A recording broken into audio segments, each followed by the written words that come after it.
food, water, and shelter are like very fundamental human needs, and it's very hard to imagine that the future can be incredible if we're like sort of just not caring for ourselves at a very basic level. Software actually maybe can't eat the world, like at the limit. Like there are like physical things that have to happen, and the most important physical world technologies are going to be AI systems and robots. I had lived in Afghanistan for a year and a half. Most of my colleagues were living in a secure compound and living in Connex boxes. And the idea of living in an Icon-produced home in that environment would have made me safer, it would have made my quality of life better, and it would have made me a better officer. The first words spoken on the moon were Houston, and I think the first thing built on the moon will come from Austin.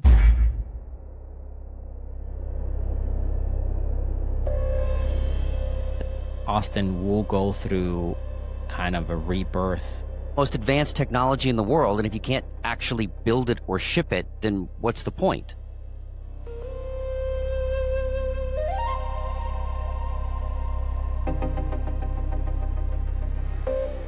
You need storytellers who are able to paint the picture of what's happening at the frontiers of technology.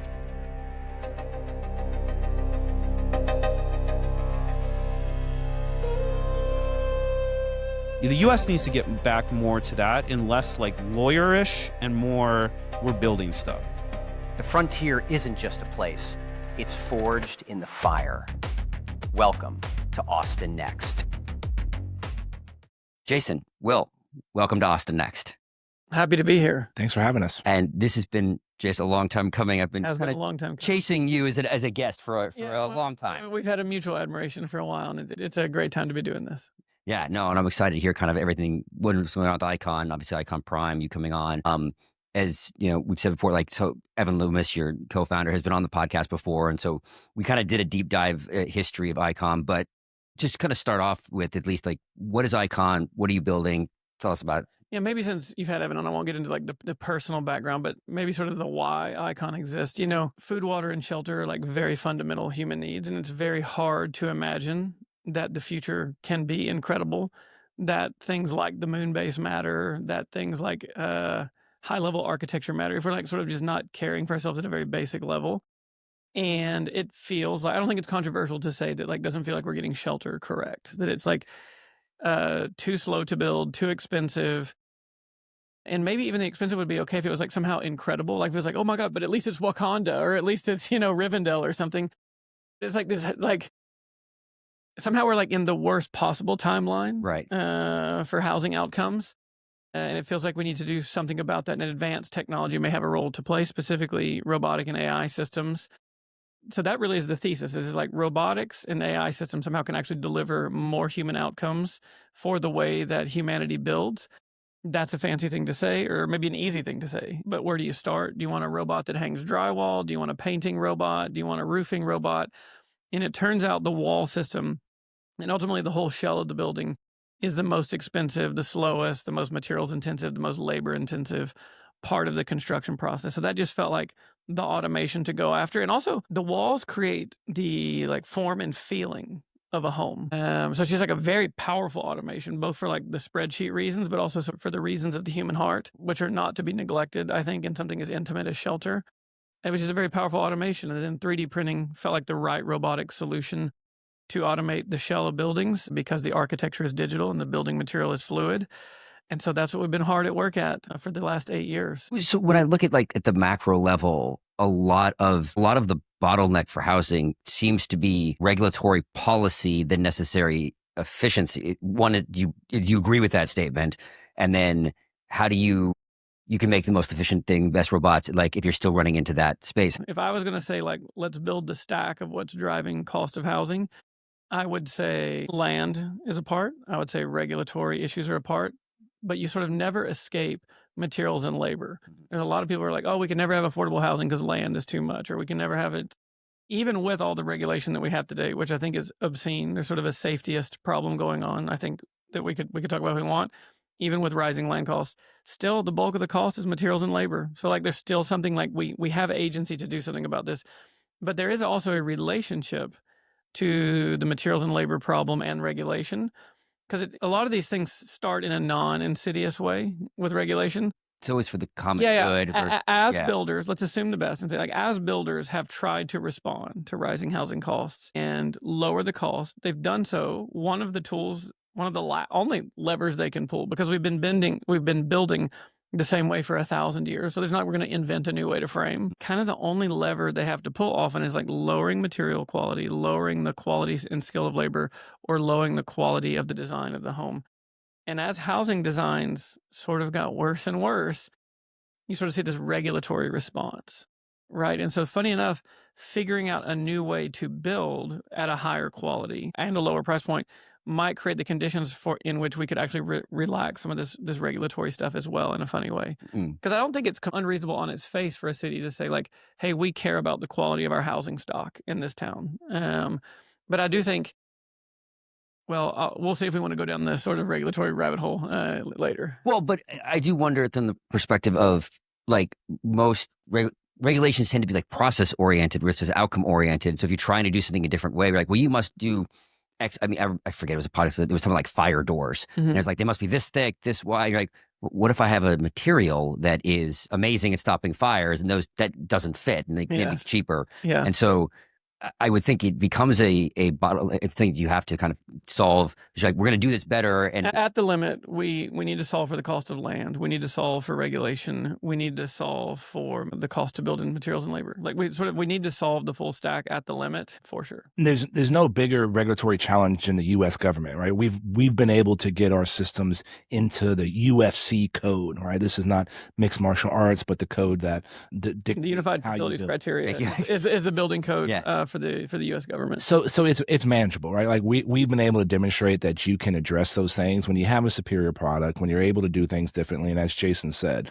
we've been building the same way since the Middle Ages. And so the fact that we're delivering cheaper walls, right, that are better walls, that look nicer, that people enjoy living in, that's the thing that we're focused on. Okay, I'm very afraid to ask and put this. Why are building codes at the federal level? It feels like a state and local issue, not a federal issue. So their building codes are enforced and adjudicated at the local level. They are promulgated almost at an international level. And so there's the International Building Code that comes from the International Code Council, and then there's the International Residential Building Code that comes from the International Code Council. So they're kind of the global de facto default sort of starting point for thinking about building codes globally. But it really is up to every municipality to adopt their own building codes. Often enough, they will either have very few local jurisdictions completely come up with their own new building codes. They will start with the International Building Code and then like a few subtractions, a few additions, things like that. Like in Austin, for instance, it's basically International Building Code with a few like extra provisions for like energy efficiency and things like that. And so there's kind of a two-front war on regulation, which is like having a conversation at the international level, but then having maybe the most important conversation at the local regulatory enforcement level. And back to Icon itself, you said, you talk about like, do the robot do this with 3D printing? How do you define it as a technology company? Is it robotics? Is it 3D printing? Is it AI? Is it all of the above? Yeah, interesting. Yeah, so we definitely define ourselves as a construction technology company. Okay. The first of those construction technologies ended up being a robot that could deliver the shell of a building, now called Titan, our multi-story 3D printer. But at the limit, we think it needs to be robots and software top to bottom, like that in the grand vision of Icon. And then we divide our efforts into now, kind of recently announced this week, into 3 basic business units. There's Icon Build, where we are deploying our own technologies and building things for people, both to like for a number of reasons, to test things. It generates revenue. It gets the technology out into the world. But it also like helps us mature the technology very close to the front, which has enabled us recently to launch a technology business. We're now able to start delivering these technology into the hands of other builders and developers all over the world. And then the third business unit of Icon is what we call Icon Prime, which is our focused efforts on the sort of set of government customers who have kind of been with us for like better than half a decade now: the military, the intelligence community, and then NASA. So that's kind of the 3 sort of weapons Icon fights with, right? Like we can build, we can provide technology, and then we work with our government partners. And then I'm assuming the build, and then we'll definitely do a deep dive into Prime, the build versus the technology. I would assume over time that the technology, that's going to be the main Yeah, business. And yeah, I don't think, we talk a lot internally about like the global housing crisis, right? And I don't think the most scalable, straightforward way to solve the global housing crisis is by trying to run a global construction company. Because again, as we actually got to in the regular, so much of construction is very contextual and local. And so I think developing the tool set by which builders and developers all over the world can solve for the problems of quality or cost or speed in their area. And so that's in the long run. But I don't think the build business is going to go away for us, because for a number of reasons, because I think there's so much more innovation for us to do. And we have found that it's like always better for us to take the first pass, right? We just launched Titan, our new multi-story printer. We're going to deliver 3 or 4 projects on our own with Titan before we start putting them into the hands of other people.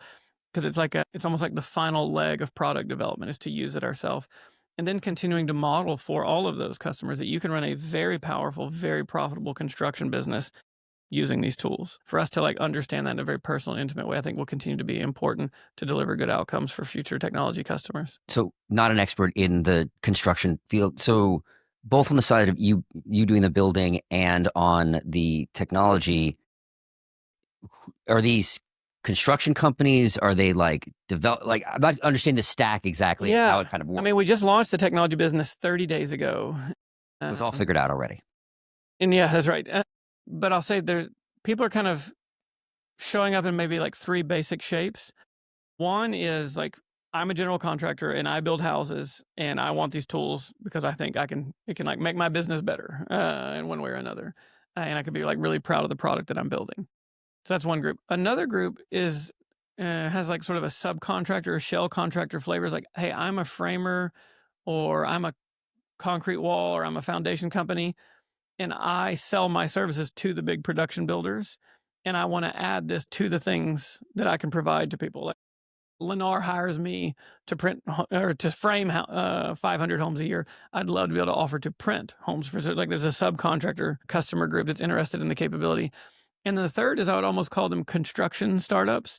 They're people often with experience in building who are ready to start their own construction company and want to start day one as a technology forward construction company rather than like reinventing something from internal. So those are like the 3 basic shapes of the people who have raised their hand so far and put down a reservation on Titan. So from a business model perspective, one of these, like, are you leasing them? Are they acquiring them? And part of the reason I'm thinking that is, look, I have a Tesla, and what's amazing now is how much it changes because of over-the-air updates and the software updates, and how much is you're going to be able to upgrade the robots with software versus, okay, I need a 3-story or whatever the different kind of chains. Great question. Yeah. So you buy the robot. You can either acquire the robot. You can either buy it outright. You can finance it through Wells Fargo, our financing partner, or you can lease it. And we will immediately do like a business consultation with you to understand which option is best for you, because we want you on day one, your construction business to perform better than it did before you had this technology. And then on an ongoing basis, we provide to you permitting and regulatory support, architecture support, and we deliver your material for printing as needed. And so that's kind of the suite of technologies and services that, like, we're not just handing you a printer telling you good luck. We're like delivering you kind of in total a new way to build. So there's a little razor blade model, because you guys or you might say printers and ink. Yeah, printers and ink. Yeah, that's exactly right. And yeah. that's of course like a good business, but it's also like the only way we can ensure that we can uphold the standards of Icon of like beauty, dignity, resiliency, quality. Like, I don't know about the other guy's material. I didn't test it. I know that we've spent somewhere between $15 and $30 million on third-party testing of all kinds, seismic, fire. No one else has subjected concrete to the level of testing and scrutiny for 3D printing that Icon has. And so, like, in a way, like, this is the only way that I can like stand behind your work and believe, and so that you can believe in the things that you're building. Where do you see the speed of innovation coming? Is it the software, the materials, the robots being the fastest? And then where do you see step functions being able to happen as you are innovating in those kind of 3 areas? Yeah, it's interesting. So like where things stand today with Titan is like a typical wall system in America, and averages are funny things, but I'm using roughly average numbers for the latest National Association of Home Builders report. So I think it's something like, I may be misquoting this, 2,400 square foot house is kind of what they use as like the average. But it takes about 59 days, 17 people, and costs about $35 a square foot to build a typical wall system. That wall system has no fire rating, no wind rating, but it'll pass building code. an icon wall system, by comparison, takes 1 week and 2 people and $20 a square foot. And you get 2-hour fire rating, 200-mile-an-hour wind rating. So you're getting a better product, faster and a lower price. But it really, you needed the integration of the wall system design, the material science, the robotics, the software and control systems, the architecture, like it, to deliver that outcome. You can only move as fast as the sort of the slowest part of that stack. And so we've had to really focus from day one about advancing on all of these fronts. It won't do any good if your printer can go 10 times faster, but the material can't keep up, right? It won't do any good if your material is super cheap, but the way it got super cheap was like it cures really slow and now sort of won't work with the robotic system. None of that will work if the building code won't permit it. And so like you really had to fight. It was very difficult for the first half decade of the companies. Like you had to advance on all fronts. You couldn't sort of like isolate the problems and like focus very easily. What about going forward? Do you see that same kind of all in step, or do you see, I mean, obviously we think about like everything from AI code, like software side can go fast. Right. Yeah, that's right. You're on to something that I'll get to. Right now, our wall system is about 40% cheaper than a conventional wall system in America. I think in the next 2 years, we should probably pretty easily be more than half the cost of a conventional shell system or wall system. And so, I think there will be, at some point, some diminishing returns will kick in on like robotically delivering shells. And so where do you go next if indeed Icon think of itself as a full stack construction technology company? And I do think if you look at the sort of the budget on building a new home, I think the next frontier I think there will be more robots, but I think the next frontier for us is in fact software. I think all of the architecture, pre-construction, permitting, regulatory, project management, budget, schedule, I think that is the biggest, where we can make the most progress in the fastest amount of time and deliver the most value to customers, and value being quantified in like how many dollars per square foot cheaper is it if I use your technology. But then I think something really powerful happens with the integration of these sort of agentic software systems with natively robotic methods of construction. I think something like very magical and very powerful is going to happen. There's like a 1 + 1 = 3 effect. I think that's coming for us. Look, I say a lot that Austin is like the convergence of atoms, bits, and intelligence. Like you're building like foundational AI model, go to SF kind of thing. That's kind of where but like robots of every kind here, from drones to construction robots to whatever, and how that kind of all stacks together. How, since the age of Icon came in like somewhat what the middle was the ChatGPT moment in this. How is like? I mean, he was on the board of OpenAI when they launched ChatGPT, so it's a kind of small, tiny moment, right? Well, we didn't think it was a big deal at the time. And when we released it on a Thursday afternoon, we just wanted the code to get out there and have some people bang on it, other than just our software folks. And then we never expected it to have, I think it was 1 million first 24 hours, 10 million by the end of the week. I think I signed up that first week. Yeah. Very good. So it was a pretty big deal being there, but it was also funny being inside when people didn't think how far along we were. And so it was a real wake up call to people that things are moving faster than anybody ever expected. Yes, you have the technology, and it's so many companies that I've talked to, and like okay, if I was starting over, I'd be doing it this way. And now it's so much like a cultural shift to being like, how can we, bring all of this in? If a coder, like, no, you're not vibe coding by itself, but like you're orchestrating now. But that's a very different mindset than kind of the previous coders. And so how have you seen kind of across both when you were on the board and then kind of the different companies that you've been involved with, just seeing that shift, that integration? Well, it makes you think about bigger questions, right? Because you have the capability, you have a tool that can help you solve some of the mundane thing that was taking most of your time. And so it is a reorientation of how you can solve problems and ability to move faster. And it's opened people's minds to be like, hey, we can solve this problem. We may not know exactly how we're going to solve this problem today, but we're going to get to an actual solution. And so I just think it's making, and everybody's worrying about the impact on jobs. And yes, there's going to be an impact, but it's going to cause us to think about bigger questions and answer those bigger questions, which ultimately I think is going to lead to a better outcome. I'm not one of the doomers, but I think it's going to cause us to address some of these really significant challenges that humanity has been dealing with. And I think it's going to help us here at Icon solve one of the biggest challenges of housing, right? And to be able to be using those tools to advance what we're already been building, it's pretty fun. Yeah, I mean, in construction, of course, I mean, famously, projects are behind schedule and over budget and not the way you planned. It's not because the industry is like overrun with idiots. I think the idiot distribution is probably similar to other industries in construction. I don't think we have a special collection of idiots in construction. So like, why can't we get construction budgets and schedules to match reality?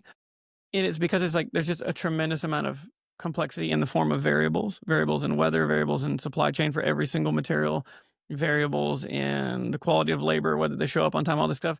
And at some point, the variables exceed onboard human computational capacity to reckon with. And so we just like lose control. But it's exactly the kind of thing that AI is very good at. It's just like stack the variables and layers as tall as you want. And we now have these like very powerful computational techniques to like get this under control. And I think the opportunity to like really drive down housing costs and use these techniques and tools to solve, like, as I said at the beginning of this podcast, like a very basic human need, which is like, we've got to get better at shelter. Yeah, I can't imagine like the number of variables. I still to this day remember in my quantitative analysis class in business school, having to do one that was like, you have 4 trucks, 3 midway stops, and like 5 end. And that was super cool. I remember walking up and going like, I have a newfound respect for Walmart. That's right. And then in construction, every day, it's the board has changed, right? It's just like sort of the endless permutation of variables. And then every day every day when you wake up, they're in a different configuration. Like, oh, Joe called in sick today. And actually the windows won't arrive until the afternoon now. And the inspector wants us to stop installing that electrical box until he finishes an inspection. Like, and then you'll sort of go down that path and you wake up the next day and it's a new set of variables. It's too much. For and human. It's 15 degrees hotter than we expected it to be. Yeah, you got it. Yeah, it's so many things. Yeah. And so I'm with you. I'm absolutely not a doomerist. I'm very optimistic. I do think one of the big issues we have right now is the speed of technology change. So what mobile was like 20 years, AI looks like it's going to be like the shift is like over a 10-year period versus like the Industrial Revolution was 50, 80 years, depending on when you put at it. I do feel like my kids are Gen Alpha. I feel like they're going to be fine, given how fast that they're moving. I think Gen Z does have some issues on this. Mm-hmm. And I think one of the things is, I mean, just like, was like last week or something, there's been this big push, like, it was in New York or also Boston, like we're going to ban Waymos, because to save the jobs, but they're like, okay, but then they're the data shows that they're a lot better, being used, or I think it was last week when Maine said, we're not having any more data centers. And I jokingly asked, I was like, so does that mean you don't get access to AI then if you can ban that? Like, yeah, it's somehow like optimizing for like the wrong thing a little bit. There's like the funny, it may be apocryphal story. I don't have all the detail. I'm not in command of all the detail, but something like tractors are going to get rid of all the ditch diggers or whatever. It's like, well, why don't we have them dig with spoons? Yeah, like, that'll actually create a lot more. That'll actually, Friedman, yeah. So, it'll actually like create a lot more jobs. It's a flavor of that.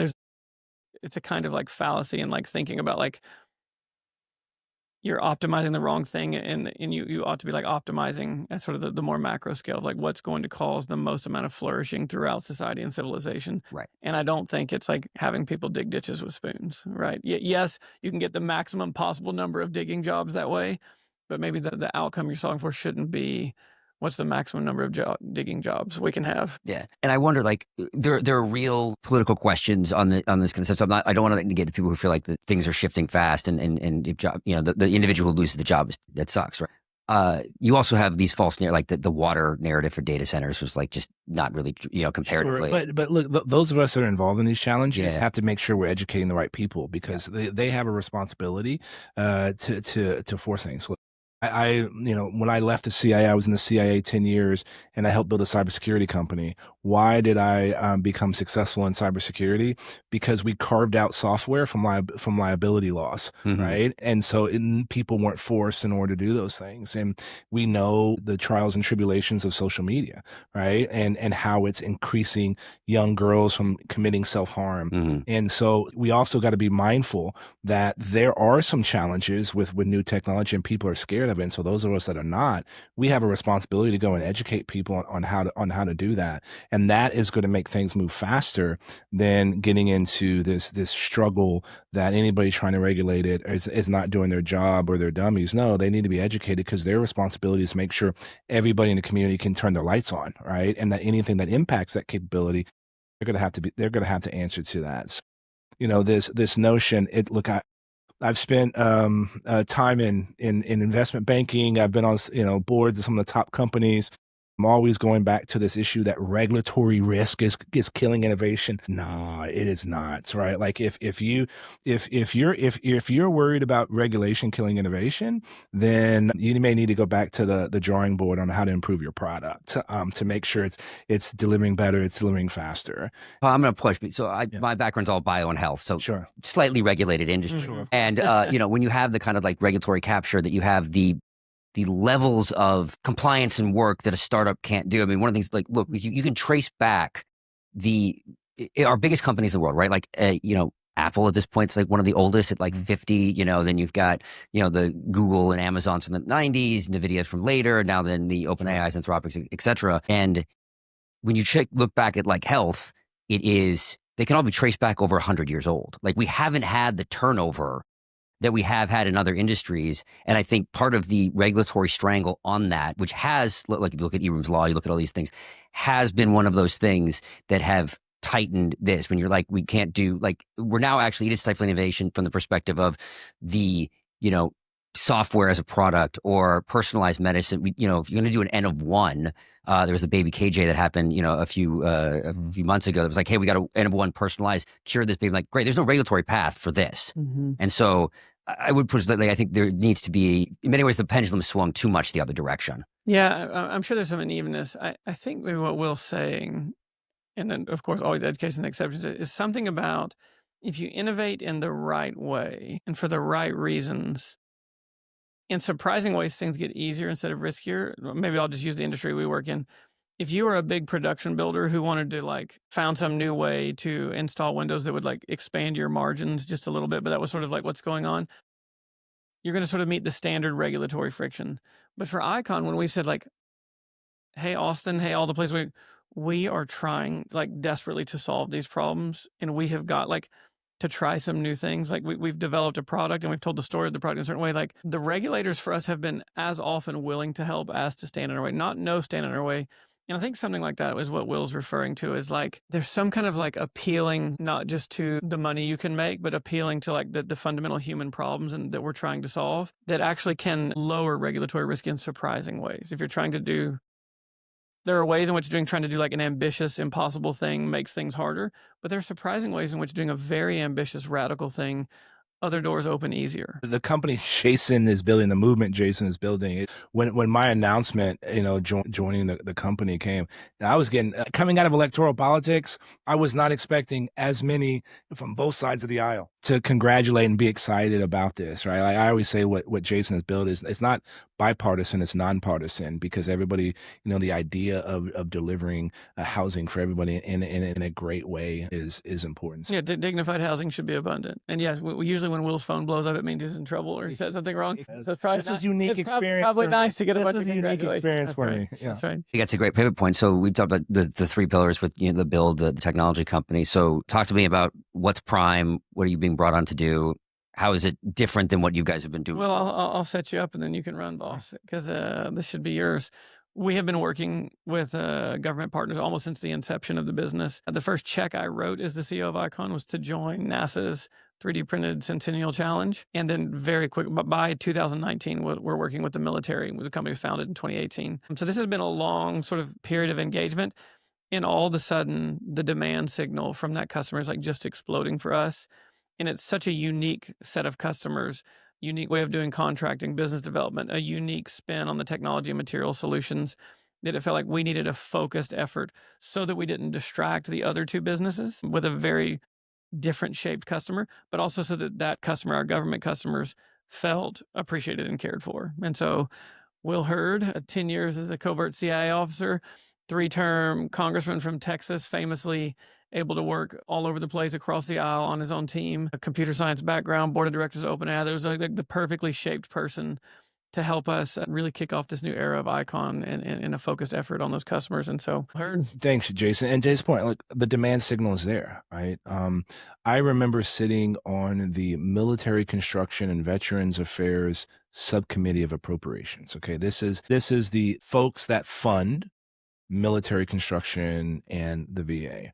This was over 10 years ago, about 10 years ago. And the stories about terrible barracks, black molds, it was impacting recruitment. It was impacting retention. We are asking our sons and daughters and brothers and sisters and aunts and uncles to be willing to ultimately pay the ultimate sacrifice. And we're having them live in terrible conditions. And so the fact that the number of barracks, I think we can build over 900 barracks over the next 5 years. And we're doing it right now in Fort Context, Bliss. how many barracks are out there? Like, it's a good, I would probably say of the actual individual buildings, you're talking tens of thousands. Okay. Right. And maybe another like normalizing number is like, it takes the U.S. military about 1 or 2 years to build a barracks. Right now, we're in the middle of, we're building 10 in 6 months at you can, his numbers are in public, but at less than half the cost. And so it's like, without lowering, usually the way you make something faster and cheaper is you lower the quality in some way. The quality is getting better. Like these buildings sort of feel like the future, as well as sort of ennobles the service of the people who are occupying them. And so, yeah. We already had two barracks built there, and the folks in the military, the army that were coming through, they were fighting, not physically fighting, but they all wanted to stay there versus the other older barracks that were down the road. When it comes to these are temporary barracks, like when, hey, you're coming for training for 9 months. This is where you get put up. They also have permanent barracks. Right now, the federal government is spending $550,000 a bed. And it's taking this 2 years in order to build. It's outrageous. How does it even get to that number? Well, because it takes so long. It's where don't have enough people to build, all those things. And so the work that we've done out in Fort Bliss is now we're going to Fort Polk, which is in Louisiana, a $201 million contract in order to deliver that. So the demand is there. And look, this problem is so bad that the current Secretary of War has created a barracks task force to be like, this has to stop. In a very hyper-partisan environment, the fact that these kinds of things can get done because we want to make sure the warfighter has what they need. Because military readiness begins with a good quality of life when you go into training. And that's what Icon Prime is delivering. We are trying to repair military veterans troops. And then also our national security strategy means we have to be in really hard places, really places far out. And places with no Home Depot. With no Home Depot. So to be the go-to in-situ autonomous construction capability, whether it's in the Arctic or the Indo-Pacific, that's what we're delivering, where we're delivering our product, our robots in those environments to help have the infrastructure we need in order to project force in these hard places. And the third thing, and this is one of the things that Jason is actually an expert in, it is his master's thesis on interplanetary exploration. Building the first structure on the moon. We're going to the moon. There's going to be a moon base, and Austin-based Icon is going to be the ones building some of the first structures. So all of those are the three reasons and kind of like our verticals that we're focused on Icon Prime. Okay, so I want to take each one here. I think we'll start kind of close up like things like there. So I probably should know this better. My wife's family was like all military. Her grandfather was a one-star general. So I just see from the movies, like, is the barracks as simple as it's the building, you got a few beds, locker, like what kind of things are we talking about? There's different style barracks, but yeah, essentially like dorms for soldiers. There are the like open warehouses of bunks. There's some where they get their own private bedrooms. There's different like configurations and designs of barracks, but it's basically like non-private military housing. So it's like a barracks is different than like on-base housing for a family or something. It's where like a lot of people are staying in the same building. So those are barracks. Barracks are not all we build. We have built vehicle hides, blast shelters, training centers, but barracks is just the problem that the military is like, this is our very worst construction problem. It's the most difficult, complex, expensive, slow. And so if you can solve this one, you have done us a great favor. But I think the promise of the technology is to basically be able to build. We're not aware of any like major element of base infrastructure that this technology can't be helpful on, which is also what makes us excited about then deploying the technology to places that are like outside of like a base and being able to do something that no other construction method can do. So we bring down the cost. And I know a lot of the things that we took for like the house cost and the speed, being able to deliver in 6 months. And this started off by saying, hey, can you do it in a year? And then it's the first ask was, can you do it in a year? And then by the time the contracting got done, because they hadn't quite sped that part of the process up yet, 6 months had elapsed, and they're like, well, still, can you still have it done this summer? Same. In first, it was like they thought the 1 year was an impossible project, and by the time it actually got under contract, it was only 6 months left, and it's like, actually, we're probably the only way that you could do this in 6 months. absolutely. So, and we will. my question is actually, so we get the speed, the cost, and I know like with the housing, like we got, we have those elements. Beauty is a big thing. I know you talk like the more personalized housing that you can go. Are there other, not obviously non-secret things, like advances that you're able to do? Because if we can do these barracks faster and cheaper, one, can we integrate more technology, just different things that we could do that we couldn't do before, given that this element is now like, maybe it's cheaper and then you go up 10% because we're going to add more tech As or you something. might imagine, it's part of the reason we formed Prime, is there's certain things that are like special problems that the military faces that you just sort of don't face in quite the same way in the private sector. And there are also special requirements of their buildings that you don't require of your home. Havability, these kind of things are like the words that get used that you don't usually talk about when you're building a house in Austin. Two special problems for them are like, I'm worried about my house also being shot at. Everybody cares about speed and cost, no matter what building you're building for whoever on earth. The military is especially sensitive to supply chain issues, both for like national security and safety. And it's just like difficult to get things in a lot of the places that they work. Our base material is a very simple supply chain relative to the typical supply chain of a wall system. And our ability, as we think about getting like out near the edge in expeditionary environments, the ability to use like actual in-situ, like the material on the ground where you're at to build. Like they don't have an option like that on the board. And then a similar problem with labor, right? Like when you're out on the front lines, you're on a military base, you don't necessarily at Fort Bliss in El Paso. Actually, that's one of the probably more metropolitan of the bases. But it's like there's not a large pool of skilled labor standing around that's ready to help build things. And so again, typical wall system needs about 17 people to build. With a 3D printer, it's 2. So we're compressing the amount of labor they need. Very easy to learn to operate a 3D printer. Usually about 2 weeks of training for a person off the street. Very simple supply chain. So we're also not only solving the speed cost, but we're doing it in a way that solves these other 2 pinch points of theirs. And then finally, like they need these buildings to be very safe, survivable, secure. That often drives up cost, right? Makes all the things we just talked about even harder. Our wall system is out of the box, 200 mile an hour wind rated, 2-hour fire rated, RF resistant. They have subjected but haven't released publicly, so I don't think I can release public on the show. But I will say that we have I think the email from the testing offices, we have subjected your building to immense pressure in the form of like, well, I don't even know if I can say what, but like immense pressure. We can use our imagination. And we are satisfied that subjected to similar conditions in the field, it would serve the mission.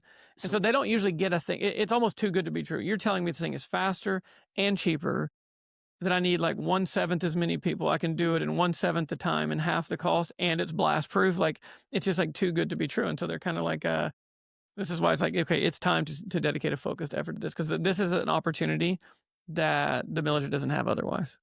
The thing that first attracted me to Icon, this is when Evan Loomis called me 2019. I had lived in Afghanistan for a year and a half.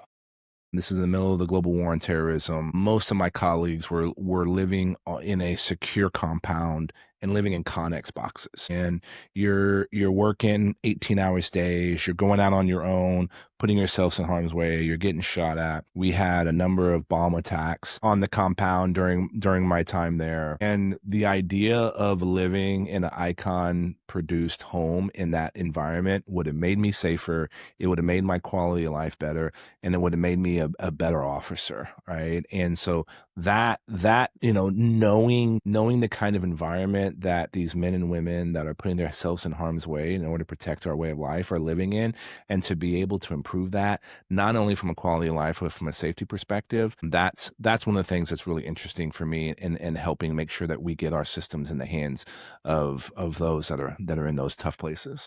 You talked about using the material that's there, and so I'm clearly missing that. I assumed it was like you stripped the material they used. Yeah. So how does that work? Yeah. So there's 2 things going on. One is repurposing like our existing commercial technology for the military customers. So that's using our base Titan printer and Vulcan printers, using the Formcrete that we already use, sort of the very analogous to the playbook we use.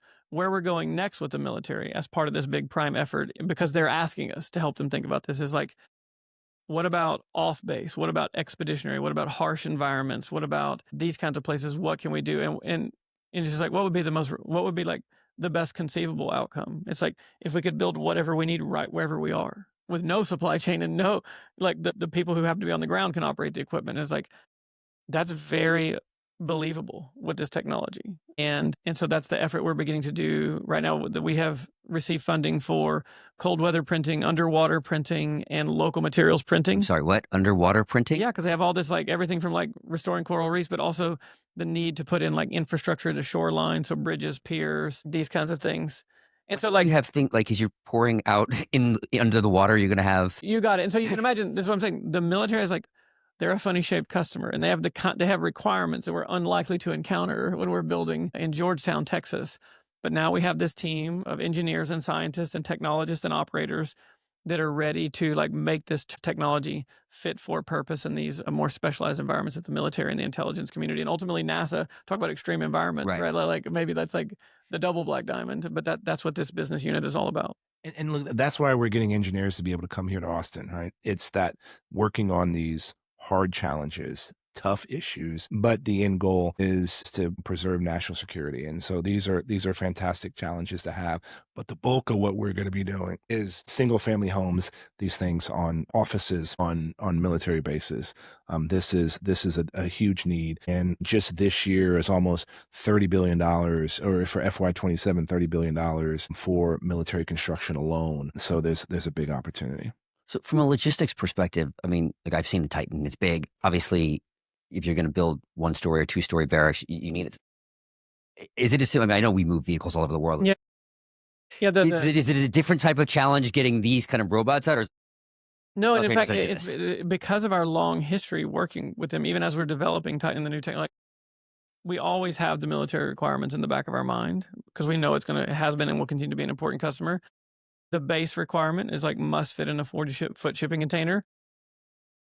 The even better requirement that sort of lets us operate anywhere in the world with the military is a 20-foot shipping container. And so the existing Titan fits in a 40-foot shipping container.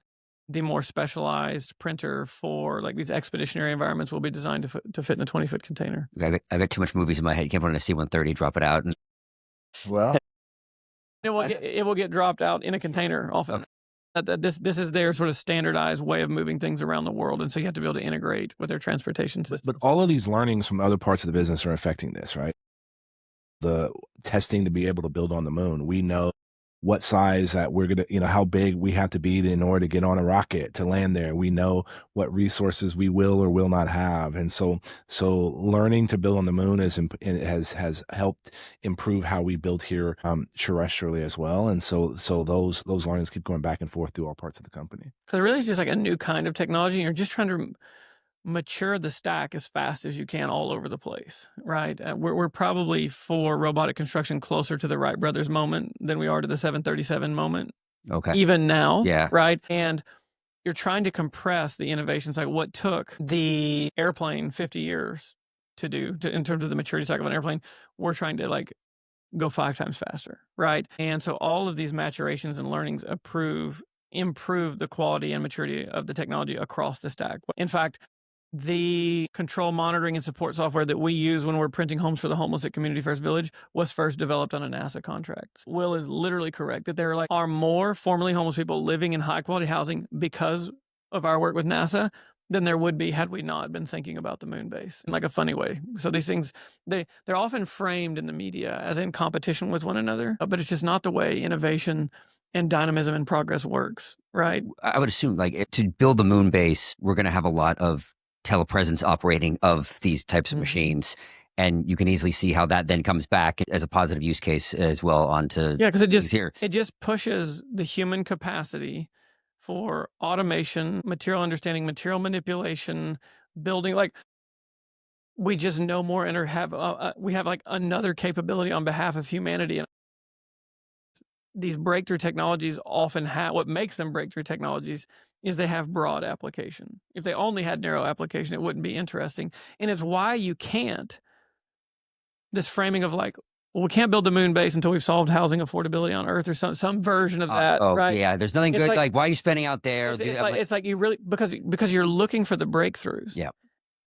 Breakthroughs are never narrow solutions. They're always broad solutions. And so it's like by working in a broad way, you actually increase the likelihood that you're going to stumble across one of these breakthroughs. I think Einstein said like sometimes to solve a problem, you have to like make it bigger.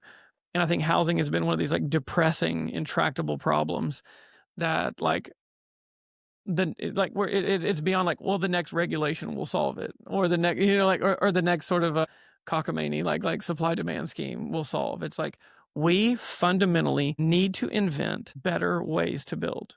This way is just not working, and like the tinkering with the regulations, and that's what we're trying to do at Icon. And I think Prime is now going to like turbocharge the surface area of innovation. It is not hard to imagine that last week we just made some testing our lunar regolith that we're using, where we're using simulant that looks like and is built like lunar regolith, has the same structure, and building what's ultimately going to be an engineering unit, or think of it as a paver. We just had it tested by NASA, and NASA demonstrated that it's twice as strong in many different levels than what we expected. So like that learning from there is going to be able to take in some form or fashion to help build stronger structures.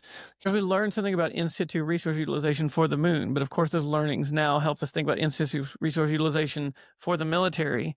And it's not hard to connect the dot that like in some form of housing or construction, whether it's like a refugee crowd, there's going to be some version of like where in-situ resource utilization makes a lot of sense outside of a space and military environment. But like that work, there's no market demand for it right now because nobody knows it exists or whatever. Right. But anyway, I think you understand the point that we're making. Well, I mean, it's back to I mean, the ChatGPT moment, right? Like, is that it was just a thing. They're just doing it.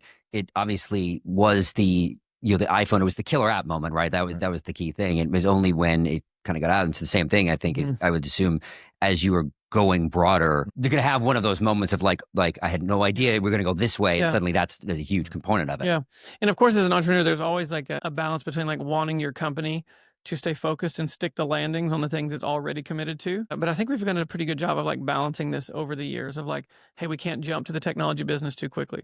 We need to prove to ourselves and the world that you can run a very powerful, profitable construction business with these tools. We didn't get too far ahead of ourselves on the military and space stuff. Like we're performant on all of our contracts, but now it feels like the timing is right to like really like double down. I mean, we frankly like have launched 2 new business units in the last 30 days, I guess, actually. I think that I just realized that. It's just like, we're just kind of like doing the thing. All of a sudden it seems like we're doing an awful lot, but it was actually because of like almost a decade of like very extreme focus. But I think look, I want to say this was, it was 2022 South by. That was the first time I ever saw like you on stage, and can I'm sorry. You're a phenomenal speaker. But it was, you can see, it's funny to see like the big vision you've thrown out there, and like where you want to build here on the, and like you kind of you're seeing it come to fruition. Right? Obviously, with the time you're like, I'm going to build the moon. We're like, but we've got 3 houses or whatever the number was, right? That's right. And so no, there's occasionally people, it's not, people have busy lives. I don't expect to like track our story, but with the news of Prime launching, a few people have said like, online, I would never read the comments, but what a pivot, blah, blah, blah. It's like, no, not like we have been telling the same story since 2018 about humanity has a problem with the way it's building. Robots are going to be part of the solution. 3D printing is an important robot for these reasons.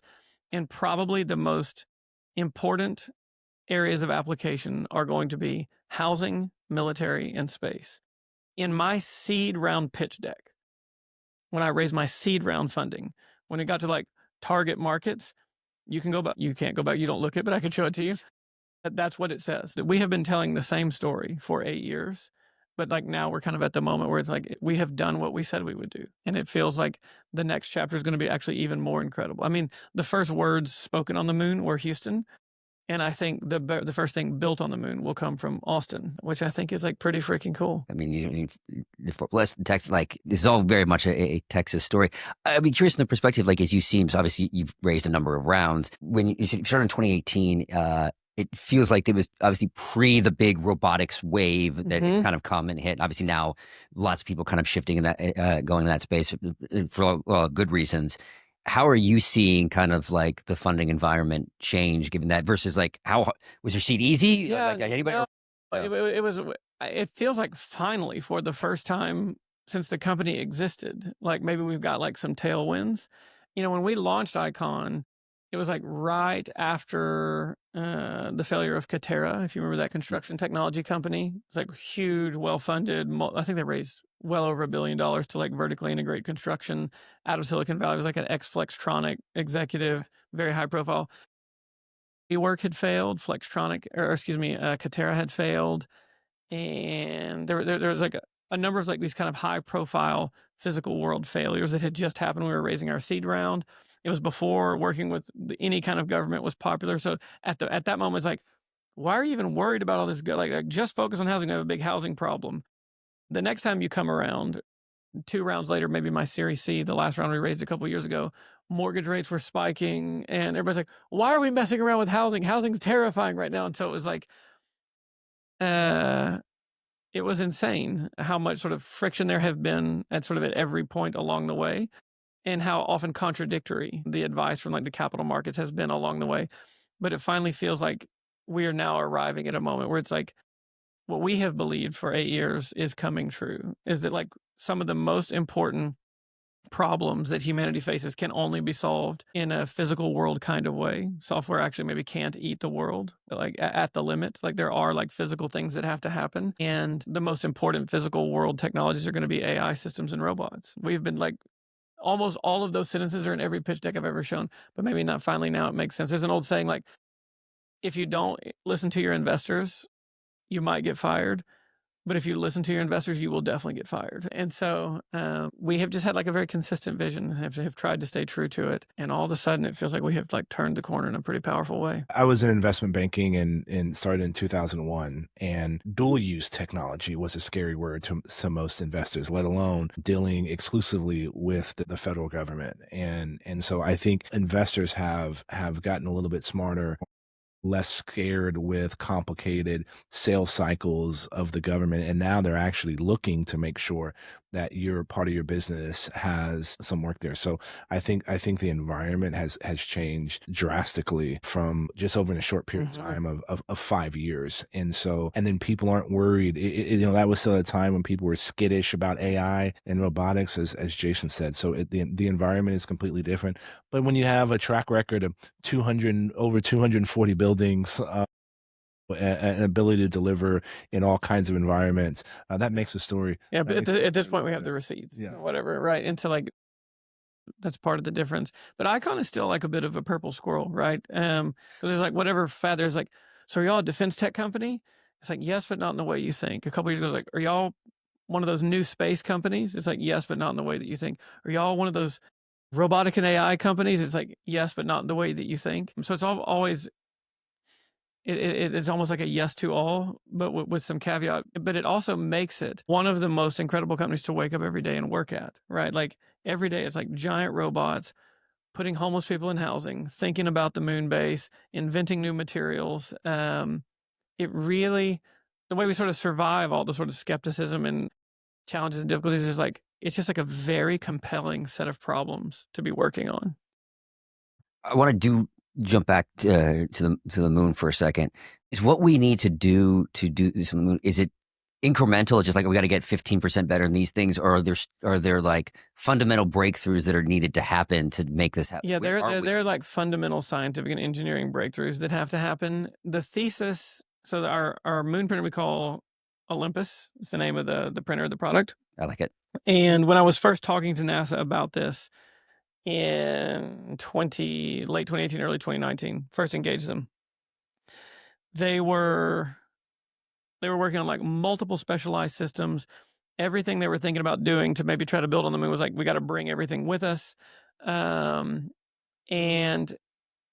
the thesis I presented at the time, which is still sort of our operating thesis, is like a few things. Is like, number one, it has to be robots. So all these programs about figuring out how to give like astronauts tools and what can the astronauts do, it's like, we should not expose humans to the harsh risks of the moon if we don't have to. So it has to be robots. Number two, we need to prefer in the early days just like any pioneering exploration in the history of humanity, you have to prefer generalized systems over specialized systems. So they had like a special landing pad system and a special habitat system and a special blast wall system and like multiple specialized systems. No matter what you're doing on the moon, developing a system costs on the low end 200 or 300 million, on the high end over $1 billion. And we can't afford to do that 12 times. You can't have 12 special. You need a general purpose construction system that, yes, it's not going to be the best at everything, but it's one system that can build a landing pad, a road, a wall, a dome, ultimately a pressurized habitat. So that's thesis number 2, generalized. And number 3 is like strong, almost absolute bias for in-situ resource utilization. We have to learn to live off the land like all the great explorers of the past. We can't bring, the colonists who came over from England and tried to bring England with them, those guys died. Like the first winter or whatever. It was the ones who like learned to live off the land and adapt to the new local environment that survived. And I think something like that holds true here, because the latest numbers I have in my head are like something like $14,000 a pound to get things to the surface of the moon. We ran the numbers on this a few years ago. The Chacon house, the first house we ever built, was only 350 square feet with a 3D printer. It would have costed like over $2 billion to build a 350 square foot house at those prices. So it's like, we're just never going to have a moon base. If you guys keep working on technologies that involve us bringing everything with, like, we're just like the political and funding risk, like forget it. Even if you could make the technology work, we're never going to have a moon base. But if we can do this with robots that are general purpose and they're using the local resources, we can have a moon base in my lifetime. And NASA's like, maybe.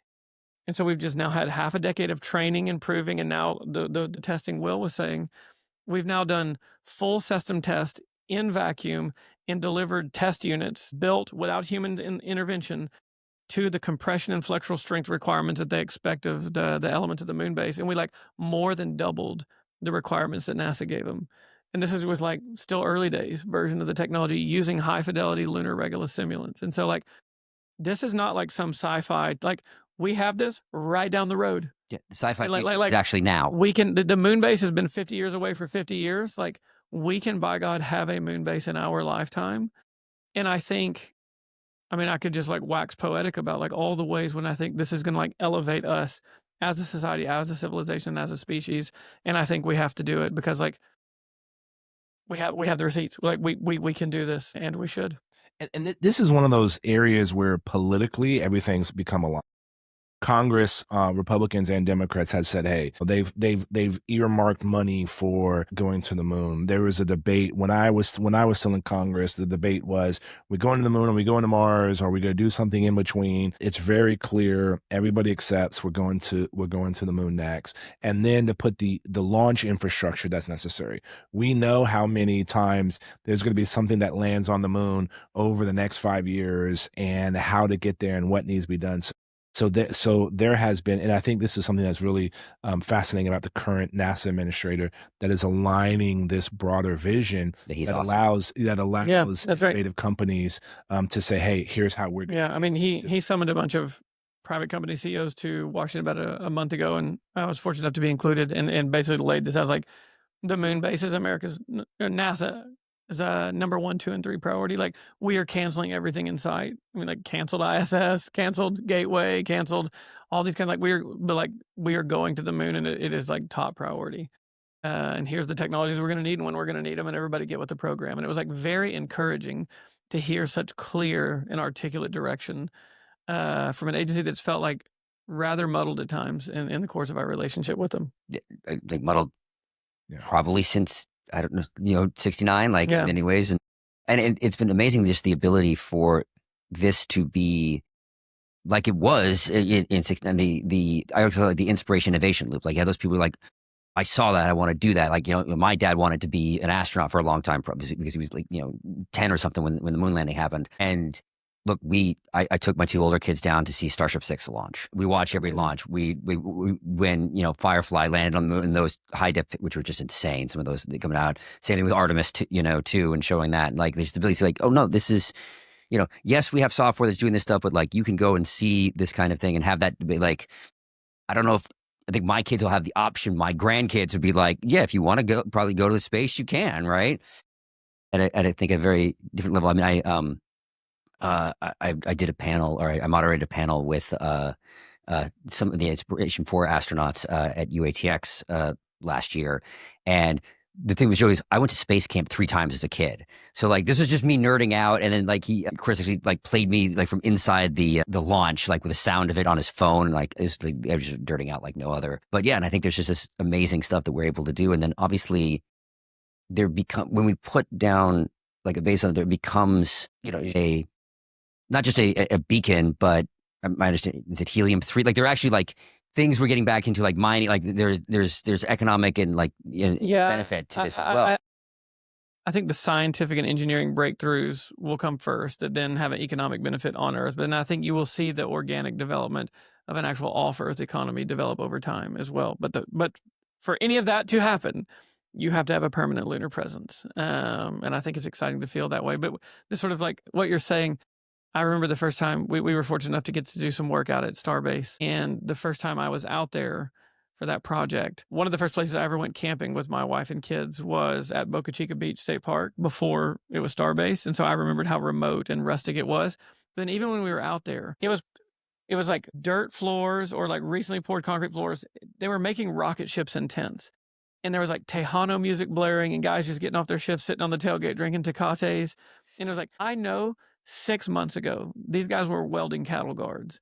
And now they're like out here on the beach, like making rocket ships that will go to Mars one day. Like it made me feel like we are not doing 1/2 of 1% of what we are capable of. Like it like set my skin on fire. It was like so exciting. It was like, guys, we can build rocket ships on the effing beach whenever we want to. Like, let's go. I mean, it was so inspiring and incredible. And there needs to be a wholesale recovery of that in America, of just how incredible the world could be. These conversations about housing don't have to be so damn depressing. These conversations about the future can be exciting.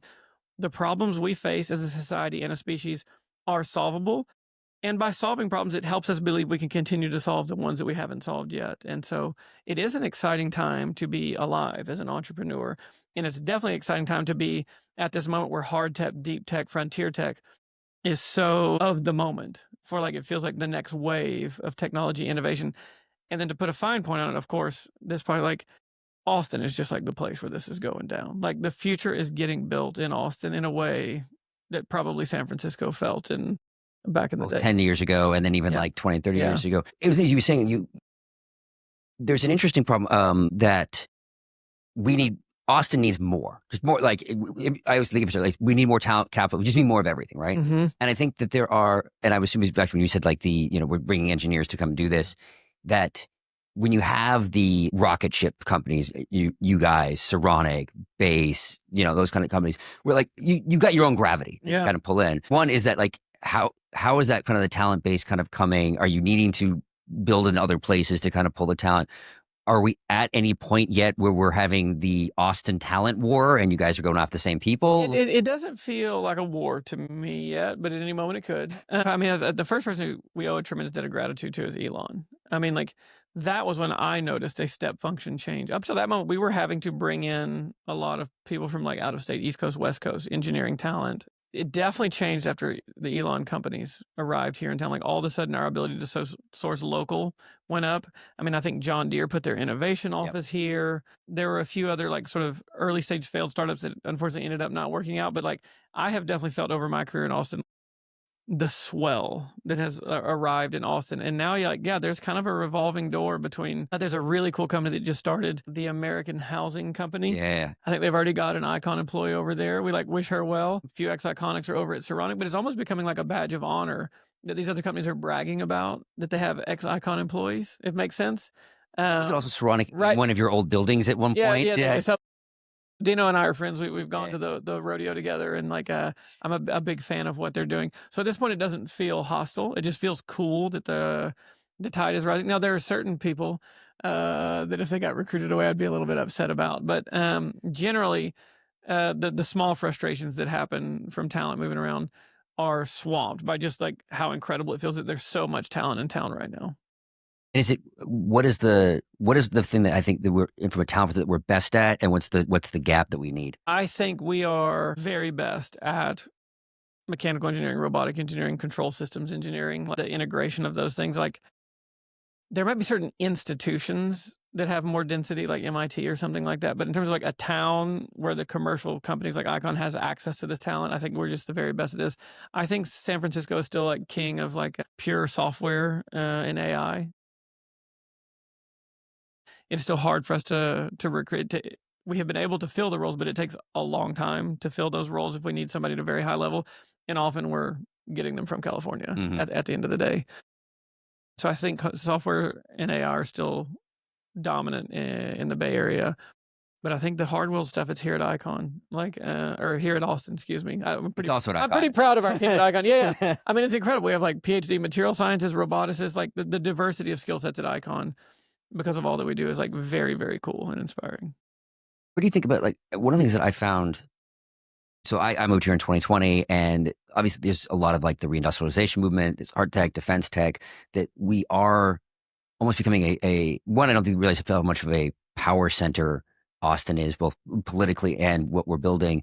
But then all of this going back to like our deployed, the robotics, like how does this shift like the national security perspective with both what you guys are building, what other people are building here? I mean, I think Austin is one of the top 3 most important places in the world where the future will get built or not built, right? And so I think people are becoming aware of that, and that certainly has put an interesting like national security valence on things. I think we were, I think I can talk about this. We were, I think it was either 2019 or 2020.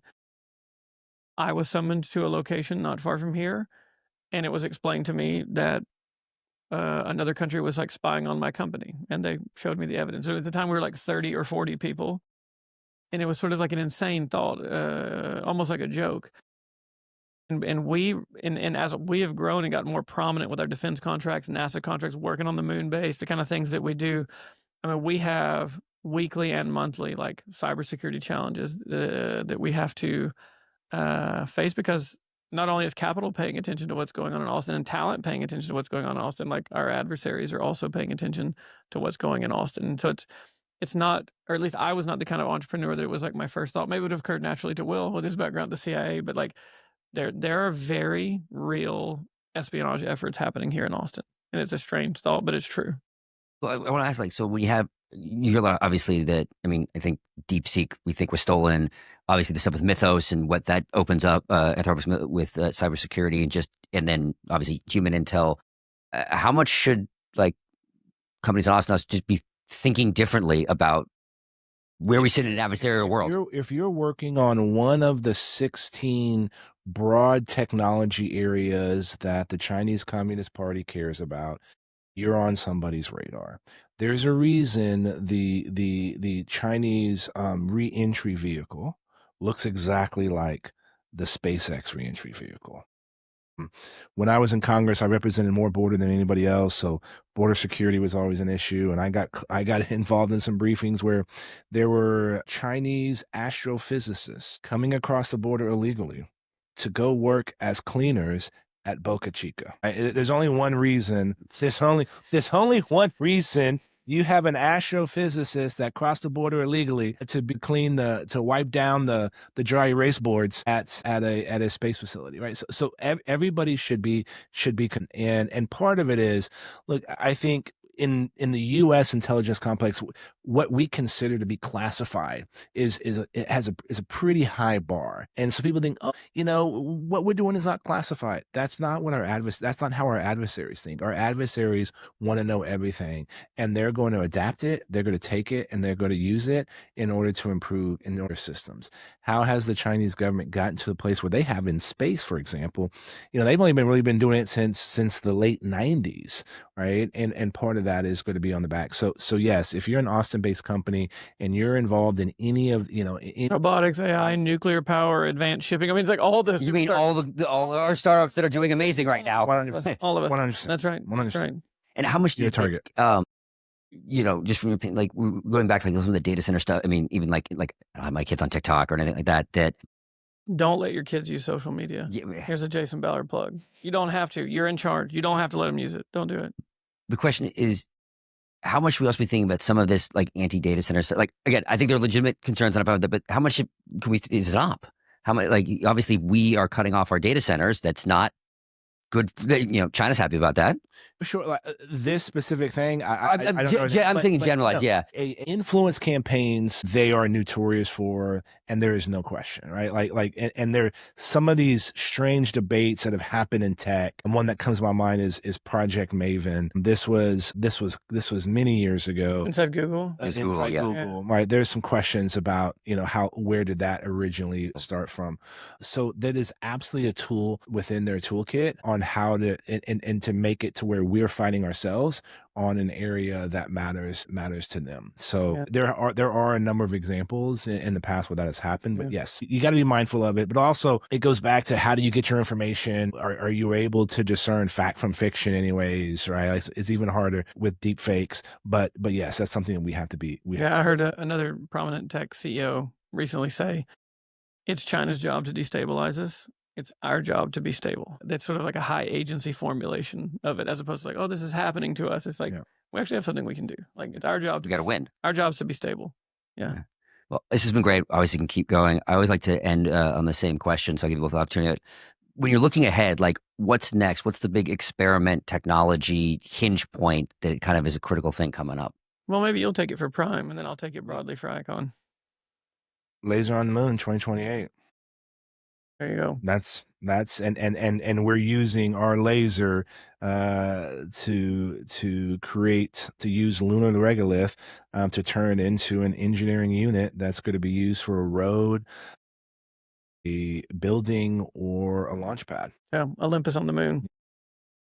We have 627 days, by the way. Yeah. There's no whiteboard. They keep getting. Yeah, we'll be ready. The landers have to be ready too, but we'll be ready. And then broadly, maybe it's like not a new technology, but it is this inflection moment for the technology we've been working on for so long. Is like, in short order, there'll be like hundreds of builders using this technology to build all over America. And I think it's going to be like the beginning of the revolution, where like we found a way out of this problem. And it's like very exciting to me to be at this moment. It's like actually like intoxicating. So for me, that's it. It's like putting Titan and these robotic construction tools into the hands of people all over America and eventually all over the world. Where the future's starting to finally look like the future. Lasers on the moon, and Let's go. So let's go. This is great. Thank you so much for joining the podcast.